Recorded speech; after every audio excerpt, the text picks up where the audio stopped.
Hello friends, आज मैं आपको प्रोटीन से भरपूर एक ड्राई फ्रूट की लड्डू की रेसिपी बताने जा रही हूँ, जिसमें मैंने शुगर का प्रयोग बिल्कुल भी नहीं किया है। ये बहुत ही हेल्दी प्रोटीन रिच लड्डू है, जिसके लिए मैंने आधा कप बादाम, एक नारियल का गोला, आधा कप मूंगफली, सब कुछ एक ही कप से लिया है फ्रेंड्स। कुछ चीज़ें एक चौथाई ली, जैसे किशमिश एक चौथाई कप, और एक चौथाई कप काजू लिया है, 1/4 कप। 1/4 कप ही मैंने अखरोट लिया है, और ये सीड्स हैं जिसमें सनफ्लावर सीड्स और पम्पकिन सीड्स है, ये भी 1/4 कप ले लिया है मैंने। और ये खजूर है जो सीडलेस है, अगर आपके खजूर में सीड्स हैं तो आप बीज को निकाल दें। तो इस तरह से ये मैंने 1 कप लिया है, और 1 बड़े चम्मच मैंने इसमें खसखस लिया है। ये आपके पास हैं तो आप ले लें, नहीं तो स्किप कर दें। और साथ ही मैंने, ये मेरे पास थोड़े से चिया सीड्स भी थे फ्रेंड्स, वो भी ले लिया है मैंने 1 चौथाई कप। और खजूर को मैंने सबसे पहले मिक्सी के जार में डालकर इस तरह मिक्स करके चलाते हुए पीस लिया है, और ये भी टोटल 1 कप निकला। अब मैं सबसे पहले नारियल के गोले को कद्दूकस करूँगी। इसके लिए मैंने आधा तो मैंने बड़े वाले साइड से किया और आधा छोटे बारीक साइड से, जिससे ये बंधने में आसानी रहे। आप चाहें तो किसी से भी करें, बड़े छोटे, बट मैंने दोनों मिक्स किया। ये करने से बहुत आसानी से बनते हैं लड्डू। और ये देखिए, ये पूरा कद्दूकस किया हुआ नारियल 2 कप है।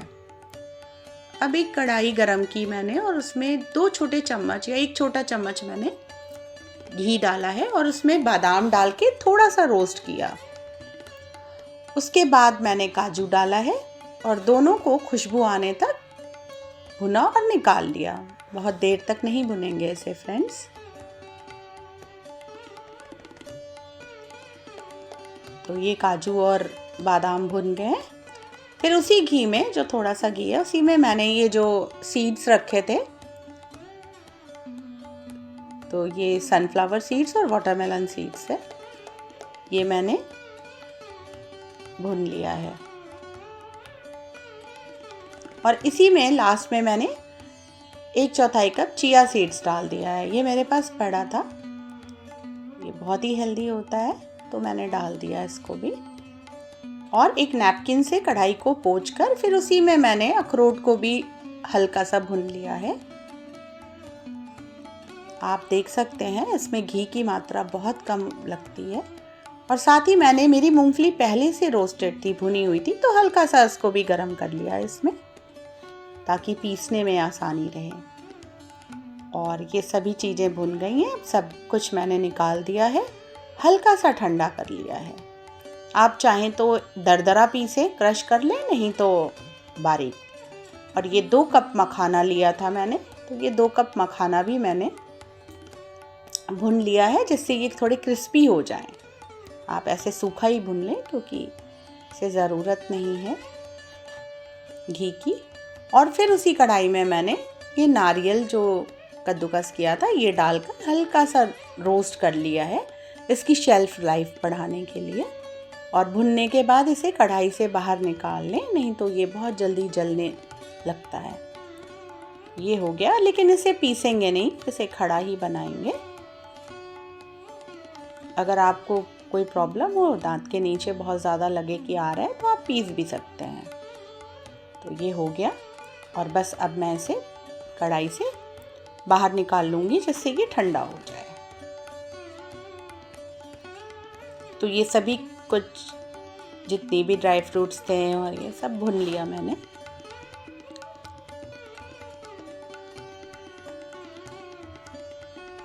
और ये मैंने 1 बड़े चम्मच जो पोस्ता या पॉपी सीड्स लिया था, वो भून लिया, ड्राई रोस्ट कर लिया बहुत हल्का सा। और सबसे लास्ट में किशमिश को डाला मैंने, 1 चौथाई कप जो किशमिश लिया था, और इसे भी भून लिया। फिर जो मैंने खजूर को पीसा था, वो डालकर इसमें थोड़ी देर भून लिया फ्रेंड्स, क्योंकि खजूर बाहर रहता है तो ख़राब हो जाता है, तो भुनने से इसकी शेल्फ लाइफ लड्डुओं की बढ़ जाएगी थोड़ी सी। तो इस तरह से धीरे धीरे, आप थोड़ा घी भी डाल सकते हैं, बट मैंने नहीं डाला है। और हल्का सा आप इसे भून लें। तो ये देखिए हमारा खजूर भी भुन के रेडी है। अब सारी सीड्स और बादाम जो भी है मेरे पास मैंने भुना है। आप कोई चीज़ नहीं है तो स्किप भी कर सकते हैं, बट इतनी चीज़ें आप लेके और इस तरह से मैंने इसे पीस लिया है। ये देखिए, तो आप चाहें तो इसे हल्का दरदरा रखें या बारीक पीस लें। मैंने हल्का सा दरदरा रखा है, कोर्स ग्राइंडिंग करी है और इसे नारियल के कद्दूकस किए हुए नारियल में मिला दिया। और उसके बाद मैंने ये जो खजूर को पीसा था वो भी मिला दूंगी मैं लास्ट में, और मखानों को भी मैंने पीस लिया है, बारीक बना लिया है। तो ये अच्छे से मिक्स कर लिया और अब मैं जो खजूर को मैंने पीसा था वो डाल दूंगी और एक छोटा चम्मच मैंने इसमें इलायची का पाउडर डाला है और छोटा सा एक जायफल था मेरे पास, छोटा सा टुकड़ा, मतलब 3-4 बार बस मैंने इसमें कद्दूकस करके डाल दिया है। जायफल की खुशबू बहुत अच्छी लगती है इसमें, और सर्दियों में तो ये बहुत गर्म भी करता है। और ये पिसा हुआ जो भुन के खजूर रखा था वो डालकर इसे अच्छे से पहले मिक्स कर लेंगे, बहुत अच्छे से दोनों हाथों से इसे मिक्स कर लेंगे ताकि ये एक हमारा आटा जैसा रेडी हो जाए। इसके बाद हम इसमें गुड़ को पका कर डालेंगे। तो ये मैंने अच्छे से जैसे मोयन देते हैं उस टाइप से कर लिया है। इसमें घी बहुत कम लगा है फ्रेंड, टोटल मैंने 2 चम्मच घी, जैसे इस कढ़ाई में 1 छोटा चम्मच फिर से डाला है मैंने घी, और इसमें मैंने टोटल 1.5 कप गुड़ डाला है, 1 कप पहले और आधा कप बाद में। तो इस तरह से डाल के और इसे पका लेंगे। और ये 1/4 कप पानी है वो डालना, पानी आप ज़रूर डालें, बट पानी पका हुआ हो या पानी को अच्छे से पका लें, वरना लड्डू में प्रॉब्लम हो जाएगी। और ये इस तरह से मैंने ऐसे बीच में एक जगह बनाई और ये जो मैंने बनाया था लड्डू जस्ट मेल्ट हो जाए तो इस तरह से डाल दिया है। और इसके बाद इसे अच्छे से, बहुत गर्म है गुड़ तो आप ध्यान से इसे ऐसे स्पैटुला से चलाते हुए मिक्स करें। और चूँकि हमारा जो आटा था नारियल और ये जो ड्राई फ्रूट्स थे ये चूँकि हमारे ठंडे थे तो गुड़ गर्म था, तो ये जाके सब एक साथ मिक्स होके और नॉर्मल हो जाएगा थोड़ी ही देर में। तो अब आप इसके लड्डू आराम से बना सकते हैं। और टोटल इतने चीज़ों में, इतने लड्डुओं में मैंने 2 से 3 छोटे चम्मच घी यूज़ किया है फ्रेंड्स। तो ये देखिए, आप चाहें तो अपने हिसाब से बनाएं, वरना ये छोटी सी कड़छी है मेरे पास, तो इसमें डालकर बनाने से क्या होगा कि सभी लड्डू एक साइज़ के बनेंगे। तो इस तरह से कर लें। तो आप ये देखें कितनी जल्दी ये लड्डू बनकर रेडी हो गए। तो आप इसे ज़रूर ट्राई करें, प्रोटीन रिच लड्डू, और रोज़ एक लड्डू खाएं। और लास्ट में जो पोस्ता दाना मैंने पॉपी सीड्स को ड्राई रोस्ट करके रखा था उसमें इसे कोट करें, या पोस्ता दाना को इसमें मिला के मिक्सचर में और फिर लड्डू बनाएं।